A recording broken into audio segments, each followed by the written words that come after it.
Assalamualaikum warahmatullahi wabarakatuh.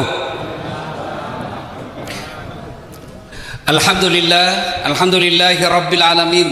Wabihi nasta'inu ala umurid dunya waddin. Ashhadu an la ilaha illallah wa ashhadu anna muhammadan abduhu wa rasuluh.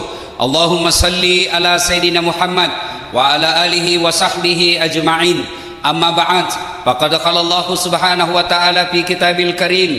Bismillahirrahmanirrahim. Ya ayyuhalladzina amanu taqullaha haqqa tuqatih wa la tamutunna illa wa antum muslimun. Wahai orang-orang yang beriman, bertakwalah kalian kepada Allah dengan sebenar-benarnya takwa, dan janganlah kalian mati kecuali dalam keadaan beragama Islam. Wa qala idzan bismillahirrahmanirrahim. Ya ayyuhalladzina amanu dukhulu fis-silmi kaffatan wa la tattabi'u khutuwatis syaitan innahu lakum aduwwum mubin. Wahai orang-orang yang beriman, masuklah engkau ke dalam Islam secara sempurna, dan janganlah engkau ikuti langkah-langkah setan, karena sesungguhnya setan itu musuh yang nyata bagi kalian. Musuh kalian bukan ulama, musuh kalian bukan polisi, musuh kalian bukan tentara, musuh kalian bukan aparat, musuh kalian bukan pejabat. Musuh kalian adalah setan, di mana setan itu musuh yang nyata bagi kalian. Itu kata Allah. Dan ternyata di tempat ini baru saja kita tarawih, banyak juga setan yang berkeliaran di tengah-tengah kita. Setannya bukan pocong, tapi setannya berupa handphone. Orang sudah ceramah masih sibuk juga dia. Itu setan itu mengalihkan perhatian. Bapak Ibu tahu enggak? Saya baru tadi malam mendarat dini hari dari umroh. Hanya beberapa jam tidur, pergi lagi ke sini ke Semarang. Belum beberapa sampai di hotel, belum sejam, lanjut lagi pergi ceramah. Untuk apa? Menghargai undangan Gubernur Jawa Tengah. Begitu sangat saya menghormati acara ini, saya bilang sama istri saya, kamu harus tahan dulu untuk dapat pelukan dari suamimu. Kenapa? Menghormati undangan. Jadi tolong juga kasihan, hormati dan hargai perasaanku. Simpanlah dulu tuh handphone selama saya ceramah. Boleh Bu? Ibu-ibu yang pegang handphone selama saya ceramah, saya doakan suaminya kawin lagi. Nah, baru dia simpan HP-nya. Wa qala idzan bismillahirrahmanirrahim. Innallaha wa malaikatahu yusalluna 'alan nabi. Ya ayyuhalladzina amanu sallu 'alaihi wa sallimu taslima. Sesungguhnya Allah dan para malaikatnya bersalawat kepada Rasulullah Muhammad sallallahu alaihi wasallam. Maka wahai orang-orang yang beriman, bersalawatlah kalian kepada Rasulullah dengan sebaik-baik salawat. Allah perintah kita puasa, Allah tidak menunaikan ibadah puasa. Allah perintah kita sholat, Allah tidak menunaikan ibadah sholat. Allah perintahkan kita haji, Allah pun tidak melakukan haji. Tapi ketika Allah perintah kita salawat, jelas dengarkan firman Allah, innallaha wa malaikatahu, Allah dan para malaikatnya bersalawat kepada Rasulullah Muhammad sallallahu alaihi wasallam. Begitu cintanya Allah dan malaikat kepada Rasulullah. Lalu kenapa kita umatnya tidak cinta kepada Nabi? Rasulullah ketika wafat datang ditawarkan oleh malaikat Jibril. Sebelumnya Allah sampaikan, malaikat, kau turun jemput kekasihku Muhammad, cabut nyawanya, dengan catatan tanya dulu, kalau dia mau eksekusi, kalau tidak mau jangan lakukan, tunggu sampai dia mau. Bayangkan Pak, satu-satunya manusia ditawari, Muhammad, saya diperintah Allah cabut nyawamu, kalau kau mau, menurutmu bagaimana? Tapi Rasulullah apa kata beliau? Siap. Nabi dan Rasul sebelumku selesai melaksanakan tugas, mereka menghadap kepada Allah. Jibril, aku pun siap hari ini, tapi tolong berikan saya berita gembira tentang umatku. Beliau tidak tanya, berikan saya berita gembira tentang anak cucuku, tentang keluargaku. Tidak, beliau berkata, berikan saya berita gembira tentang umatku. Begitu cintanya Rasulullah kepada kita. Lalu kenapa kita bersalawat saja malas? Ayo bersalawat bareng-bareng. Saya mau ajak kita salawat, bukti cinta kita kepada Rasulullah Muhammad sallallahu alaihi wasallam. Sallallahu ala Muhammad, sallallahu alaihi wasallam, sallallahu ala Muhammad, sallallahu alaihi wasallam. Ibu bapak saudara-saudara sekalian teristimewa yang kita hormati, Bapak Gubernur Jawa Tengah Bapak Haji Ganjar Pranowo SHMP beserta seluruh jajaran yang insya Allah dimuliakan dan dirahmati oleh Allah Subhanahu wa taala. Bapak Ibu Porkopinda Provinsi Jawa Tengah, Bapak Ketua Basnas Jawa Tengah yang terhormat Kiai Haji Ahmad Daroji, yang insya Allah dimuliakan dan dirahmati oleh Allah Subhanahu wa Ta'ala. Saya pada kesempatan ini tidak secara detail bercerita tentang nuzulul Quran, karena itu Bapak selalu dengar dan bisa diupdate di YouTube kita masing-masing. Pertama yang ingin sampaikan, sebelum Al-Quran turun, kita tahu ada yang disebut masyarakat jahiliyah. Apakah masyarakat jahiliyah itu hanya hidup 1400 tahun yang lalu? Jawabannya tidak. Meskipun Bapak Ibu tidur sekarang, hidup sekarang, puasa sekarang, tapi punya karakter masyarakat jahiliyah, Bapak Ibu termasuk orang jahiliyah. Apa masyarakat jahiliyah? Satu, sombong, takabur, angkuh. Jadi kalau ada orang Islam mengaku dirinya Islam, mengaku diri umat Rasulullah, tapi dia sombong, takabur, pongah, itu masyarakat jahiliyah. Dan Pak Gubernur, dosa setan yang ditiriskan sampai setik ini selalu dia kembangkan dan selalu ditanamkan kepada kita, dosa sombong. Apa yang kita mau sombongkan? Satu, ilmu. Aduh, ilmu, kalau Allah mau dicabut ilmu kita, pikun. Ada orang di kampus banyak sekali gelarnya, bertumpuk-tumpuk, profesor, dokter, tak. Begitu mau pensiun usia 70 tahun, mulai pikun-pikun Pak.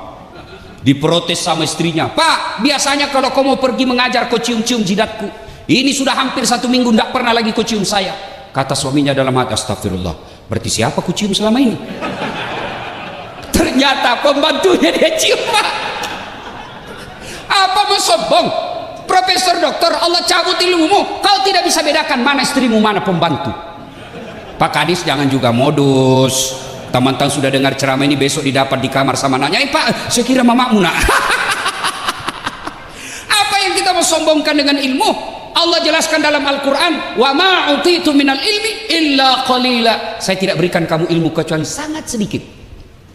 Itulah makna kenapa kita tidak mengetahui arti alif lam mim, Taha, Yasin. Apa tujuannya? Allah ingin tunjukkan, jangan kau sombong dengan ilmu. Alif lam mim kau tidak tahu. Adakah ustadz yang sombong karena ilmunya? Banyak. Mana ustadz yang sombong yang tidak mau menerima perbedaan pendapat, seolah-olah hanya dia penghuni surga, kayak dia panitia hari kiamat. Aduh,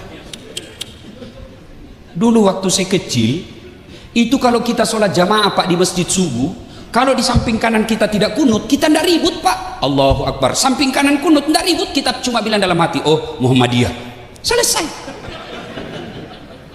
Sekarang Pak, dia belajarnya di YouTube, baru 3 minggu, baru 2 menit habis kuotanya. Paham agama setengah-setengah, hanya dia tahu jingkrang, hanya dia tahu pelihara jenggot, hanya dia tahu bicara Arab setengah-setengah. Afwan, jazakallah ya ukhti, kaifa haluk ya habibi, kullu nafsin saikatil maut. Ya sudahlah, jangan sombong karena ilmu.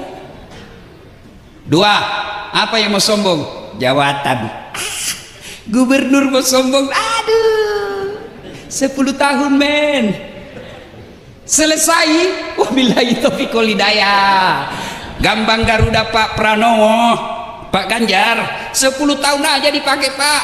Begitu habis masa jabatan, Bapak masih mau pakai keliling Jawa Tengah, dibilangi gila Pak. Ayo, apa yang kita mau sombongkan? Kepala dinas kamu sombong, pret.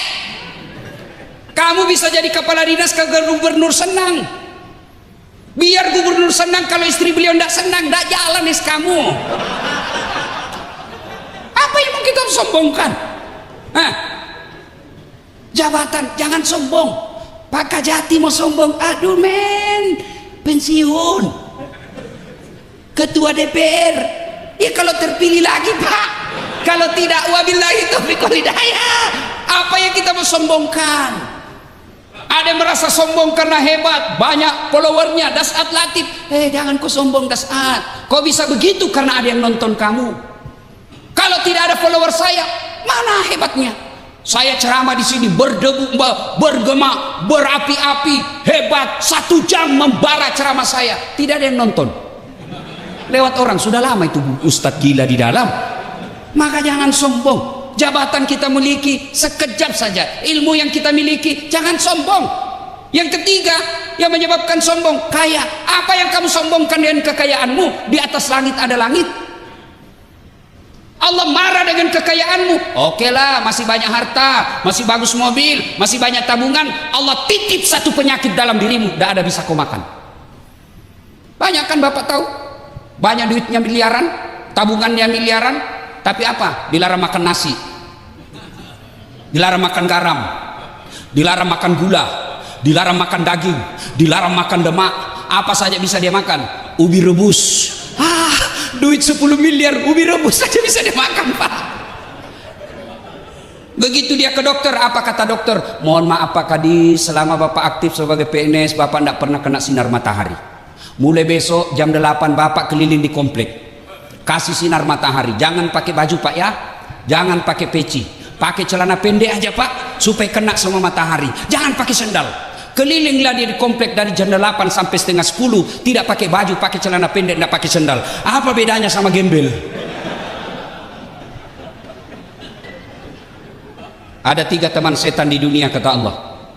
Ganiyun mutakabbir, orang kaya yang sombong. Kaya pangkat Pak Gubernur sombong, temannya setan. Kaya ilmu Ketua Basnas sombong, temannya setan. Kaya harta, hartawan sombong, temannya setan. Tapi kalau mereka golongan ini sombong, orang masih tolerir dan maklumi. Kenapa? Ada hal yang dia bisa sombongkan. Wajarlah dia sombong, dia gubernur Jawa Tengah, paling banyak penduduknya bos. Oh kaya, wajarlah dia sombong. Apa aja dia punya, wajar dia kaya, profesor, doktor, tinggi ilmunya. Tapi temannya setan, meskipun itu dia masih dimaklumi. Kenapa? Segala dia punya. Tapi kalau itu sudah temannya setan. Tapi kalau sudah tidak terkenal, miskin, pengangguran, mengharap-harap THR, jelek mukanya, bau mulutnya, sombong lagi. Kau bukan temannya setan, kau sudah jadi setan, silakan. Ayo, kalau ada di antara kita masih punya rasa sombong, Allahu Akbar, kalian gagal dalam berpuasa. Tujuan orang puasa, Bapak semua sudah hafal. Endingnya puasa, akhirnya puasa, la'allakum tattaqun, mengenai orang-orang yang bertakwa. Dan salah satu sifat orang bertakwa kata Imam Buzairi, tawadu. Apa itu tawadu? Rendah hati, bukan rendah diri. Saya ketawa dalam hati kalau ada lihat pejabat, anggota DPR, kepala dinas, kepala seksi mau sombong. Aduh kasihan, berapa lama kau punya jabatan? Maka semakin tinggi jabatan, semakin cakep, semakin cerdas, semakin kaya, tapi dia rendah hati. Itulah yang Allah cintai dunia sampai akhirat. 2, karakter orang jahiliyah. Apa itu? Nganggap remeh orang lain. Selama Bapak suka nganggap remeh orang lain, itu karakter jahiliyah. Allah larang Bapak pakai mobil mewah, silahkan, itu rezekimu. Allah larang pakai emas berlian, silahkan, itu rezeki, tidak dilarang Allah pakai. Kalau perlu pakai berlian itu gigi. Kan ibu-ibu sekarang itu begitu kayanya, giginya aja dia kawat Pak. Dulu waktu kita kecil pagar yang dikawat Pak, sekarang gigi dia kawat-kawatnya Pak. Kalau masih mahasiswa saya masih senang lihat Pak, tapi kalau sudah istri kepala dinas sudah mau 50 tahun pakai kawat juga terlambat. Ini namanya STNK, sudah tua nakal kembali. Sudahlah, daripada pasang behel Bu, lebih baik itu harga behel kirim untuk kehidupan ibu dikubur. Nganggap remeh orang lain. Mana disebut nganggap remeh orang lain? Nih, Bapak diangkat kepala dinas, meremehkan pegawai honor. Itu sombong, masyarakat jahiliyah itu. Ada pegawai honor di sini? Ada? Banyak kan? Saya tahu penyanyi lagunya kalau pegawai honor. Berakit-rakit dahulu, berenang-renang ke tepian, sakit-sakit dahulu, susah-susah dahulu, lalu kemudian tetap susah. Itu pegawai honor tuh. Sebelumnya PTT namanya kan, pegawai tidak tetap. 5 tahun kemudian TTP, tetap tidak pegawai. Ya. Nah, ketika masyarakat waktu itu di Mekah, jahiliyah namanya, sombong, nganggap remeh orang lain, takabur, congkak, itu kan Abu Jahal. Abu Lahab, Abu Jahal itu Pak, beliau itu cinta sama Nabi. Dari Rasulullah lahir sampai usia 40 tahun, masyarakat Mekah senang sama Rasul. Bahkan masyarakat Mekah memberi gelar Muhammad Al-Amin, yang terpercaya. Kenapa? Mereka begitu cinta kepada Rasulullah. Bahkan Rasulullah ketika usia 36 tahun pernah menjadi tokoh pemersatu orang Mekah pada waktu itu. Ketika apa? Ketika Hajar Aswad, Makkah Ka'bah dipugar, Hajar Aswad dibuka, kemudian mau ditempel kembali ke tempat semula. Bani-bani, suku-suku yang ada di Mekah bertengkar berhari-hari, tidak ada penyelesaian. Akhirnya mereka percayakan kepada Muhammad untuk menunjuk, ya Muhammad, siapa di antara kami yang kau tunjuk? Nabi buka serbannya, beliau ambil serbannya, serban 4 suku, 4 sudut yang bertengkar 4 suku. Maka Nabi berkata, pegang suku sujudnya masing-masing serbanku, lalu angkat ini, kita angkat bareng-bareng, selesai masalah, menyelesaikan masalah tanpa masalah.